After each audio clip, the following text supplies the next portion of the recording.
welcome our guests who are joining us on the broadcast this evening. We have Kamal Sibal, former Foreign Secretary, Dr. Brahmachalani, who is a strategic affairs expert. Also joining us is Anthony Renzulli, former Director for India, U.S. National Security Council during the Biden administration. Good evening to all of you. Thank you for speaking with us here on Times Now. Dr. Brahmachalani, to you first. Are we expecting too much from this bilateral that's going to happen between Prime Minister Modi and U.S. President Donald Trump? The answer is yes. In India, we tend to focus too much on optics and on bilateral meetings. We tend to lose sight of the fundamentals. The US-India relationship has come under serious strain in the last 15 months, and things are not improving. For example, just today, just hours before this scheduled Modi-Trump bilateral, the US renamed its largest military command as the Pacific Command by dropping Indo. It was the Indo-Pacific Command, now it's become the Pacific Command. Again, it sends the wrong signal to New Delhi that India's salience in US policy under Trump's second presidency is on the decline. That's the wrong signal to send, because the US and India still share important strategic interests. But then we have the US president now trying to establish a modus vivendi with China.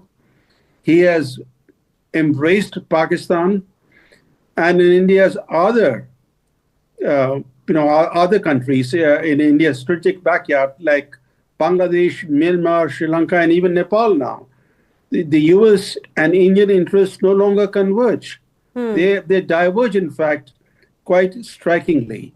How can the US be India's strategic partner globally when the US is seeking to undermine India's interests in India's own immediate neighborhood?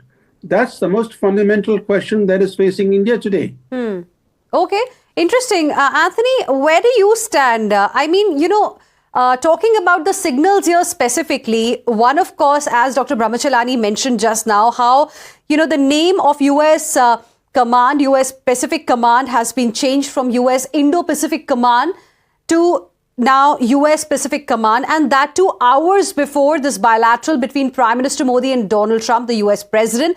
Apart from that, when India raised the issue of the death of 3 Indian sailors in Omani waters, just see how US Secretary of State Marco Rubio responded to it. There was not even remorse that was expressed. Even that caught everyone's attention. So is there any reason to believe that these signals are not being given deliberately? Thanks for having me. I don't think we should overstate the divergence between the United States and India, but I agree rather completely that the signals have been mixed, to say the least.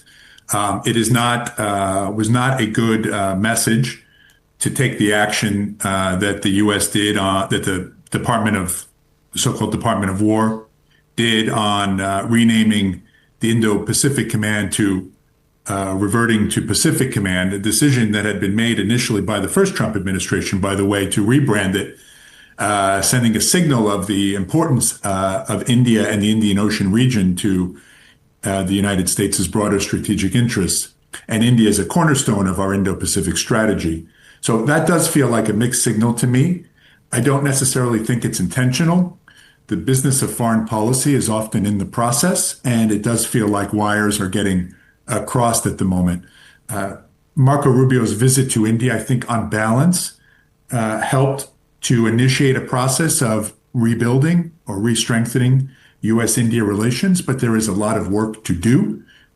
Your newscaster, yourself, and my colleague, Dr. Chalabi, have outlined some of the challenges that are being faced right now. A lot of that, I think, comes down to consultation. That's why these meetings are important, even if their importance can sometimes be overstated. This is a short meeting on the margins of a multilateral conference. But nevertheless, it is important to maintain the connectivity between leaders, ministers, and at the working level. And that connectivity sometimes feels a bit uneven. And of course, understanding the challenges that India has faced in the region as a country, perhaps more than most, directly impacted by the conflict or the war with Iran. And so that's also important. And again, I think the messaging has been indeed uneven. Okay.